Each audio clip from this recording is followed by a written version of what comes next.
Senator, Mr. President, what a wonderful day it is today for me because we're celebrating the Greater Espanola Valley Day.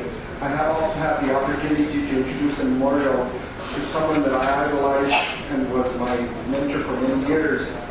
And before I introduce the legislation, I do have an amendment to the memorial, and I believe this means passed out. Do you want me to just explain the memorial? Senator, if the reader would read the memorial, please. The amendment, please. Senate Floor Amendment Number 1 to Senate Memorial 61, amendment sponsored by Senator Richard C. Martinez. Senator Martinez to explain his amendment. Madam President, Mr. President, when we were doing the memorial, and I also have a certificate that I had prepared upon, when we transferred to the memorial, we forgot one of the twins. So all we're doing is inserting, before Joseph, we're inserting the name of Robert, who is one of Senator Naranjo's youngest twins. That's all we're doing in the amendment. Thank you, Senator. I particularly appreciate that you don't forget it. Thank you. We have a Senate, any discussion on the Senate Floor Amendment Number 1 of the Senate Memorial 61? Seeing none, Senator Martinez to your amendment. Voice vote will be fine. All those in favor of Senate Floor Amendment Number 1 of the Senate Memorial 61, say aye. Aye. Opposed? The ayes have it. Senator Martinez. Mr. President, I ask now that the reader be allowed to read the certificate. The certificate has the correct name on it, and we'll get the memorial printed and get to the family at a later date. Thank you. The reader will read. 49th Legislature, first session 2009. The New Mexico State Senate, having learned of the death of Senator Emilio Naranjo, is hereby extended sincere heartfelt condolence and sympathy to the bereaved family and friends of the deceased. And whereas Emilio Naranjo passed away on November 13, 2008 at the age of 92. And whereas he was born on April 21, 1916 in Guachapangue, New Mexico, to Alejandrino and Delfina Naranjo, and remained a resident of the Espanola Valley for the rest of his life. And whereas he was preceded in death by his parents, his brothers Ramon, Gilberto, Daniel, and Nicholas, his sister Lupe, his son Gerald Naranjo, his grandson Benny Naranjo Jr., and his granddaughter Judy Naranjo. And whereas Emilio Naranjo is survived by his sons Emilio, Benny, Barney, Larry, Raul, Rubén, Joseph, and David, his daughters Lorraine Lopez, Jeanette Salazar, Susie Salazar, Beverly Palmer, Cecilia, Anna, and Marguerite Naranjo, 38 grandchildren, 41 great-grandchildren, 1 great-great-grandchild, and many other loving relatives and friends.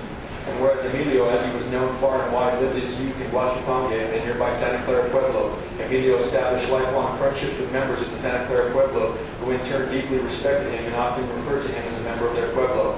And whereas Emilio enlisted in the United States Army and honorably served his country.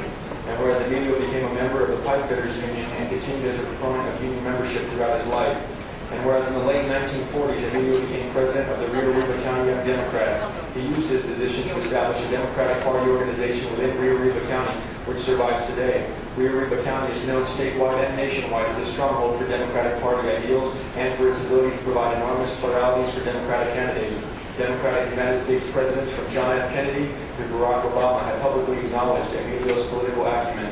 And whereas Emilio was twice elected Rio Arriba County Sheriff and was county manager for many years, Emilio was appointed by President Lyndon B. Johnson as the United States Marshal for New Mexico. And whereas Emilio felt particularly close to those individuals who felt that they were underrepresented in local, state, and national government, who tirelessly advanced their cause and in return was repaid with devotion and respect. And whereas Emilio became a mentor for generations of aspiring Rio Arriba County politicians, schooling them in the political realities of northern New Mexico. And whereas Emilio became famous for his quote, "Signs don't vote," end quote. And whereas he represented his beloved Rio Arriba County in the New Mexico State Senate for 18 years, and whereas his influence and guidance have made a long-lasting impact on the political climate of the state, and whereas Emilio was lovingly referred to as the patron, who did his best to provide influence and support for the benefits of his people, his Democratic Party, and his beloved Rio Arriba County and state of New Mexico. And whereas Emilio's contribution to the character and personality of Rio Arriba County will not be forgotten. Now therefore be it resolved by the Senate of the State of New Mexico that heartfelt condolences be extended to the family and friends of Emilio Naranjo, a loving and caring New Mexican. Signed and sealed at the Capitol of the City of Santa Fe, Timothy C. Jennings, President Pro Tem, Senator Richard C. Martinez, Lenora M. Naranjo, Chief Clerk. Thank you. Senator Martinez. Thank you, Mr. President. Again, it's with great pride and honor and respect and honor that I get to honor the late Senator Emilio Naranjo, who was my mentor and my idol for many, many years.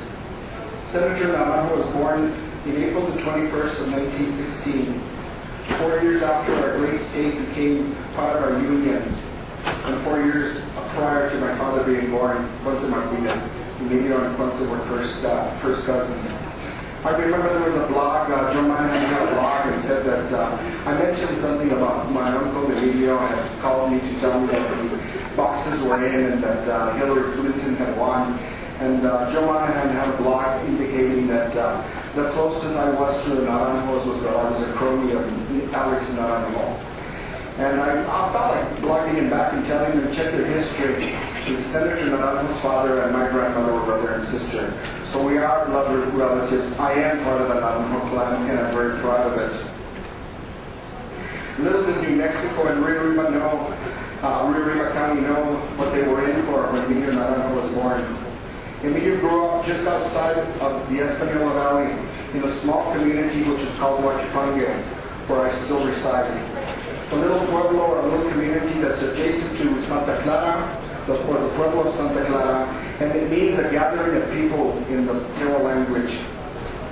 He grew up seeing many injustices in the 40s, the 50s, and the 60s, and he fought very hard to correct them. As a young man, he worked as a laborer. He was a truck driver, and he sold housewares door to door. Can you picture Senator Emilio Naranjo selling door to door and building his foundation for his grassroots politics in Rio Riva County? That's exactly how I envision it. My father used to tell us stories about how the Republican Party or members of the Republican Party in Rio Riva County used to abuse him and Emilio Naranjo when they were younger Democrats working for WPA projects, which also encouraged him to make the Democrat Party in Rio Riva County stronger and eventually inclusive. He left a large family upon his death, but his extended families are all the people of Rio Riva County and the northern part of the state of New Mexico. Emilio had the sense of the future of the Democrat Party of Rio Riva County, which had the first woman county commissioner, possibly in the whole state of New Mexico. And he had young Democrats, candidates such as myself, on his political ticket.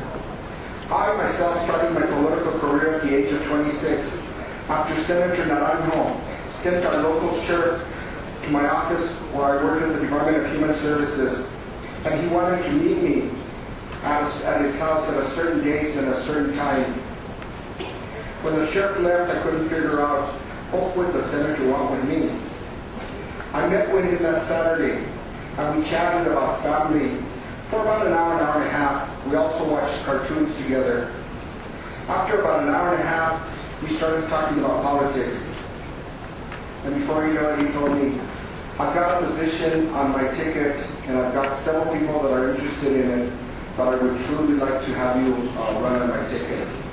He told me, go home, discuss this with your wife, discuss it with your mother and your father, don't discuss it with anybody, and let me know within 2 weeks. I went home and I discussed it with Teresa, and she said, that's up to you. I'm not going to. That decision has to be made by you.